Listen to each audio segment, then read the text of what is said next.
മന്ത്രി എം ലിജു കായംകുളത്ത് ജയിച്ചത് ശരിയായ മാർഗത്തിലല്ലെന്ന് LDF സ്ഥാനാർത്ഥിയും മുൻ MLAയുമായിരുന്ന യു പ്രതിഭ. തിരഞ്ഞെടുപ്പ് കാലത്ത് തന്നെ വില്ലത്തിയാക്കി. വീടുകൾ കയറി അപവാദ പ്രചാരണം നടത്തിയെന്നും പ്രതിഭ ആരോപിച്ചു. ഫേസ്ബുക്ക് ലൈവിലൂടെയായിരുന്നു മുൻ MLAയുടെ ഗുരുതര പ്രതികരണം.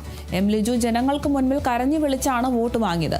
താൻ കരഞ്ഞത് വോട്ട് ലക്ഷ്യമിട്ടായിരുന്നില്ലെന്നും അവർ പറഞ്ഞു. തിരഞ്ഞെടുപ്പ് പ്രചാരണ വേളയിൽ വീടുകൾ കയറി തനിക്കെതിരെ വ്യാപകമായ അപവാദ പ്രചരണം നടത്തിയതായും പ്രതിഭ ആരോപിച്ചു.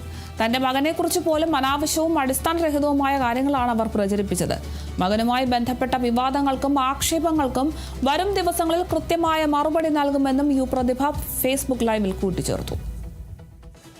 ധാരാളം കള്ളപ്രചരണങ്ങൾ എനിക്കെതിരെ നടത്തിയിട്ടുണ്ട്.